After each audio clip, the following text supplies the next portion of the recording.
Bonjour à tous, comment allez-vous? Attendez, je vais juste voir, ouais c'est bon. J'espère que vous allez bien. Me revoici pour une vidéo lecture biblique numéro 9 normalement. Donc dans la précédente vidéo, je vous ai dit ce que j'étais devenu. Nous avons lu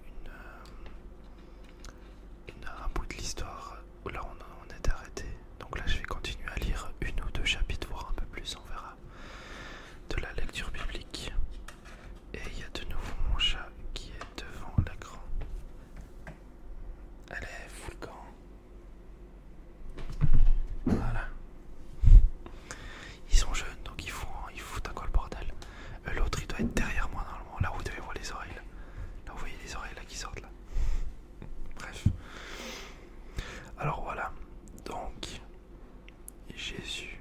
Et là on rentre vraiment dans la lune. Bientôt dans la naissance même, hein, c'est pas encore le cas. Là il y a eu l'ange qui est venu voir Marie pour lui dire qu'elle est enceinte. Puis Marie bien sûr lui a dit ouais mais moi j'ai jamais fait l'amour avec mon mari, comment quoi? C'est pas possible. Je lui dis mais non, c'est le Saint-Esprit qui va te donner naissance. Parce que Dieu il fait tout ce qu'il veut lui. C'est ça qui est cool. Donc du coup, il y aura Jésus qui va venir.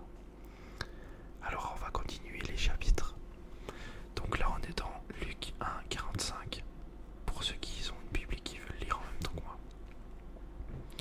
Alors, continuons.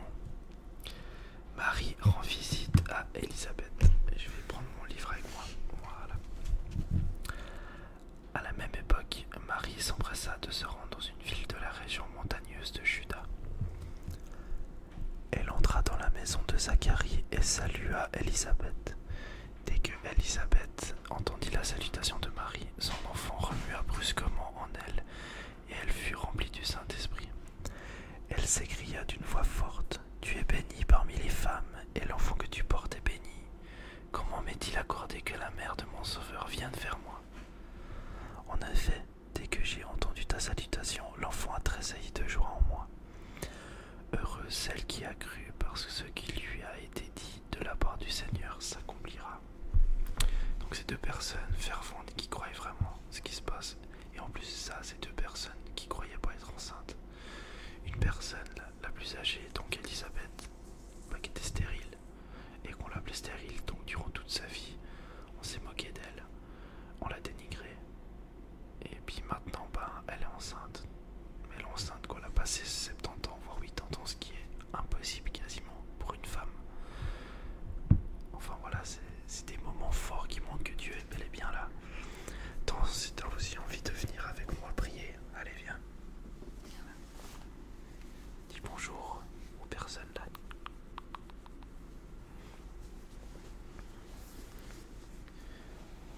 Tu veux pas ronronner un peu au micro? Ah, le ronronne un peu. Non. Bon, d'accord. Allez, descends.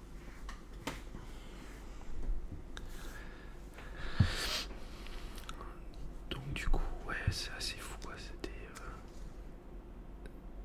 C'était preuve de la grandeur de Dieu hein, quand même. On va continuer. Ah oui, j'ai oublié de dire.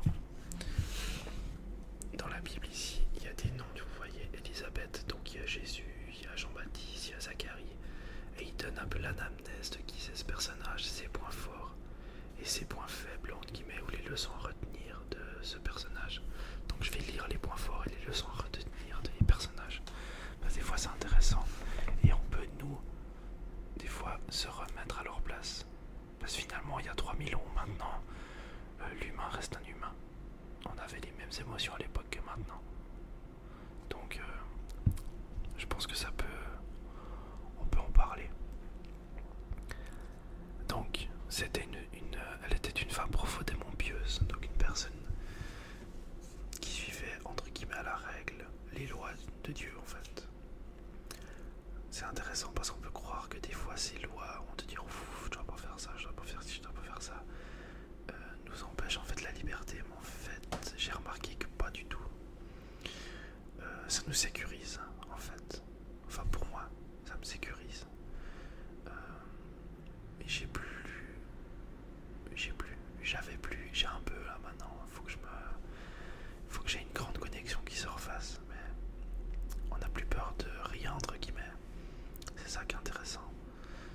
se lancer dans des choses qu'on n'y croyait pas avant pouvoir le faire.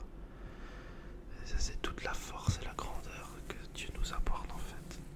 Nous lui faisons confiance et lui nous fait confiance aussi en retour. C'est incroyable ça.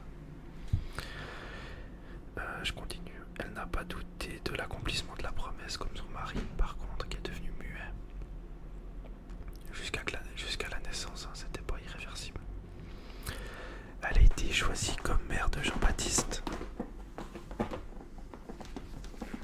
Du coup, vous avez tous envie de venir dire bonjour. Hein. Hey, toi aussi dis bonjour. Bonjour.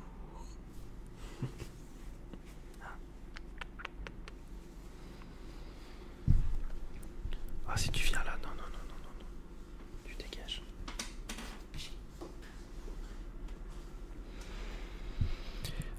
Elle a été choisie comme mère de Jean-Baptiste, qui est un peu le prédécesseur de Jésus, qui va être en fait celui qui va goudronner la route pour Jésus, si je peux utiliser ce terme. Ouais, c'est un peu ça en fait. Elle a été la première femme après Marie à apprendre la nouvelle de la venue du Sauveur. C'est les deux premières à savoir que Jésus allait arriver.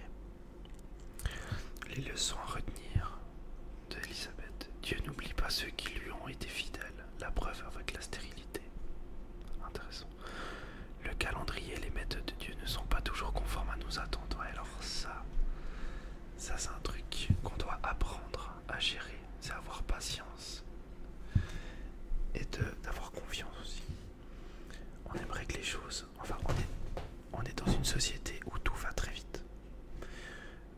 Ça c'est ma représentation. Où tout va très vite, où on a tout en claquant des doigts. Moi je suis le premier à vivre ça. Il faut que j'aille tout de suite. Mais il y a des choses qui doivent mûrir, hein, qui doivent prendre du temps. Pour donner l'exemple de Moïse. Moïse, il a passé 40 ans à être berger, tout en étant un Égyptien, vu qu'il était recueilli. Un Égyptien, il était quasiment à la droite du pharaon. Il a été éjecté, et pendant 40 ans, il a dû élever des moutons. À l'époque, en tant qu'Égyptien, élever des moutons, c'était le pire des travails. C'était la plèbe qui faisait ça, en fait. Donc de passer d'Oran à... pas la ville, Oran, je crois que c'est une ville, non. Oran à berger, je pense que ça peut être dur pour une personne qui vit dans les classes supérieures. Et pendant 40 ans, il a dû être berger. Mais c'est pas pour rien. C'est parce qu'après, 40 ans, enfin quelques années plus tard, il a fait 40 ans. Après, il a dû sortir son peuple juif de l'Égypte. Donc vous imaginez le truc. Donc Dieu a préparé le terrain en le mettant 40 ans en tant que berger. Comment ramener le troupeau, comment être avec eux, comment voir s'il y a une brebis qui est garée pour la ramener dans le troupeau, etc. Alors je ne veux pas faire des comparaisons entre humains et moutons, mais c'est une métaphore pour dire qu'en fait il a travaillé 40 ans pour... En fait Dieu a clairement préparé le terrain pour lui. Donc des fois on croit qu'on n'est pas à notre place et qu'on rêverait d'être plus haut, on a une ambition plus haute, mais qu'en fait sûrement l'endroit où on est actuellement c'est pas pour rien. Et on a plein de choses à en retenir. Je pense que Dieu nous prépare à chaque fois. Et il va pas nous lancer au front sans armes. Donc c'est ce que j'essaie de me dire à chaque fois. Et c'est ce qu'il faut, à mon avis, et qu'on le fasse en fait, c'est intéressant. Et ça nous sécurise aussi. Ça veut dire qu'on est à notre place partout, finalement. Ouais, j'aime beaucoup la leçon à retenir, c'est intéressant. Bon, continuons. Et puis il y a mon chat qui... Ouais, bref.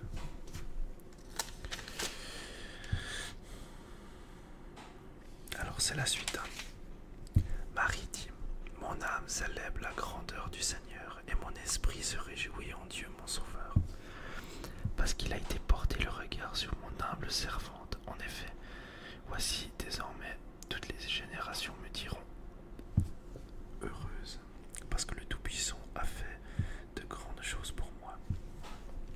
Son nom est saint et sa bonté s'étend de génération en génération sur ceux qui le craignent des pensées orgueilleuses. Il a renversé les puissances de leur trône et il a élevé les humbles. Il a ramassé de biens les affamés et il a renvoyé les riches les mains vides. Il a secouru Israël, son serviteur, et il s'est souvenu de sa bonté comme il l'avait dit à nos ancêtres en faveur d'Abraham et de sa descendance pour toujours. Marie restera environ 3 mois avec Élisabeth, puis elle retourna chez elle. Maintenant on arrive à la naissance de Jean-Baptiste, donc la parente de Marie.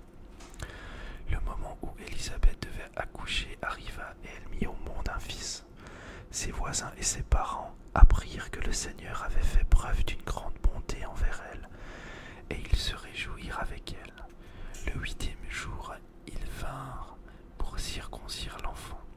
Ils voulaient l'appeler Zacharie d'après le nom de son père, mais sa mère prit la parole et dit « Non, il sera appelé Jean. » Ils lui dirent « Il n'y a dans ta parenté personne qui porte ce nom. » Et ils firent des signes à son père pour savoir comment il voulait qu'on l'appelle. Zacharie demanda une tablette et il écrivit « Son nom est Jean. » Tous furent dans l'étonnement. Immédiatement sa bouche s'ouvrit, sa langue se délia et il parlait et bénissait Dieu. Ah voilà, donc voilà, comme l'ange l'a dit, dès qu'il naîtra ton enfant, tu pourras parler, c'est quel cas. Après c'est drôle le fait qu'il a dû écrire à la craie sur une ardoise pour dire comment il s'appelait. Enfin, j'imagine un peu le truc et puis ça me fait un peu rire. La crainte s'empara de tous les habitants des environs et dans toutes les régions montagneuses de Judée. On s'entretenait de tous ces événements. Tous ceux qui les apprirent les gardèrent dans leur cœur et ils disaient « Que sera donc cet enfant ?» Et la main du Seigneur était avec lui. Son père Zacharie fut rempli du Saint-Esprit et prophétisa en ces termes. « Béni soit le Seigneur, le Dieu d'Israël, parce qu'il a visité et racheté son peuple. Il nous a donné un puissant sauveur dans la famille de son serviteur David. C'est ce qu'il avait annoncé par la bouche de ses saints prophètes des temps anciens. Un sauveur qui nous délivre de nos ennemis et de la domination de tous ceux qui nous détestent. Ainsi il manifeste sa bonté envers nos ancêtres et se souvient de sa sainte alliance, conformément au serment qu'il avait fait à Abraham notre ancêtre. » Ouais, c'est un peu long là. Il avait juré qu'après nous avoir délivrés de nos ennemis, il nous accorderait de le servir sans crainte, en marchant devant lui dans la sainteté et dans la justice tous les jours de notre vie. Et toi, petit enfant, tu seras appelé prophète du Très-Haut, car tu marcheras sous le regard du Seigneur pour préparer ses chemins et pour donner à son peuple la connaissance du salut par le pardon des péchés. Donc voilà, ouais, c'est clairement la personne qui prépare le chemin exactement de Jésus pour que quand il arrive Jésus, les gens aient déjà une idée de qu'est-ce qui va se passer. À cause de la profonde bonté de notre Dieu, grâce à elle et le soleil levant nous a visités d'en haut pour éclairer ceux qui sont assis dans les ténèbres et dans l'ombre de la mort, pour diriger nos pas sur le chemin de la paix. C'est une phrase qui me parle, mais elle est assez crue à entendre. Pour éclairer ceux qui sont assis dans les ténèbres et dans l'ombre de la mort. Bon, ça fait référence à l'humanité, à nous en fait. Si on prend certains concepts de la vie actuelle, effectivement, c'est pas très réjouissant, on va dire. Mais pour ma part, grâce à Dieu et Jésus, tout ça, ça s'enlève, c'est ça qui est intéressant. L'enfant grandissait et se fortifiait en esprit. Il resta dans le désert jusqu'au jour où il se présenta devant Israël. Donc voilà, Jean-Baptiste, il a grandi, il a travaillé, il a bossé, enfin il a fait des choses comme nous en fait, tout en sachant qu'il avait une destinée assez intéressante, mais que Dieu avait préparé en fait le chemin. Tu veux partir, t'es sûr? Bon, ouais.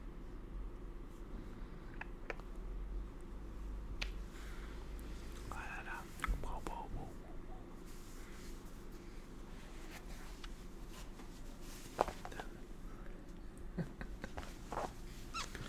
Après on va croire que je te maltraite. Un petit peu, mais je la taquine. Donc voilà. On a 15 minutes. Je vais vite voir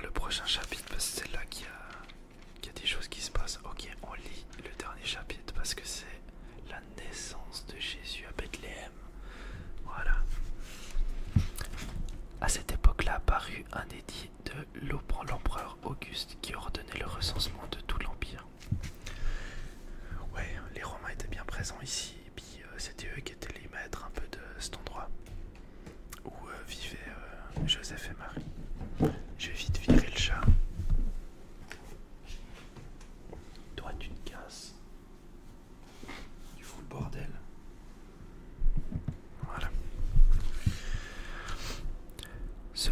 Ce premier recensement eut lieu pendant que Quirinius était gouverneur de Syrie.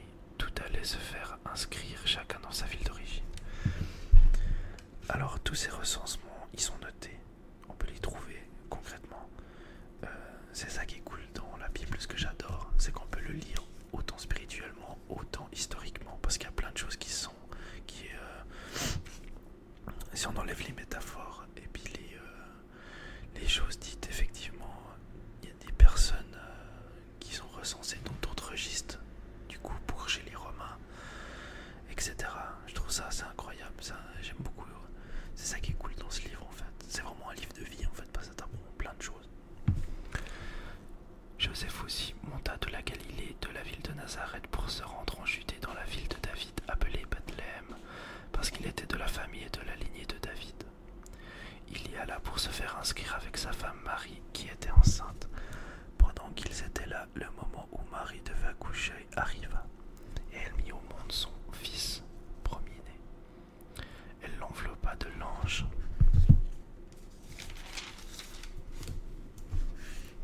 le coucha dans la mangeoire, parce qu'il n'y avait pas de place pour eux dans la salle des hôtes. Et voilà, et la naissance du Sauveur est arrivée. Et il n'est pas arrivé dans un grand hôtel avec des gens pleins de thunes, non. Il est arrivé dans un endroit, dans une ferme, et il est resté dans une mangeoire, parce qu'il n'y avait pas de place pour eux, parce qu'ils n'avaient pas d'argent. Donc encore une fois, il est venu pour les gens les plus simples et les plus pauvres, et pas pour les gens les plus riches et les plus égocentriques, ou les plus orgueilleux. Là, il y a déjà un petit signe, et je trouve ça incroyable. Les juifs de l'époque attendaient le Messie, mais ils l'attendaient avec une épée, une grandiose, il tombe comme ça du ciel, et il défonce tout ce qu'il y a autour. Et en fait non, il est arrivé très humblement dans une petite ferme, il est resté dans un mangeoire, il s'est fait réchauffer, comme on dit, par le bœuf qui souffle et qui le réchauffe.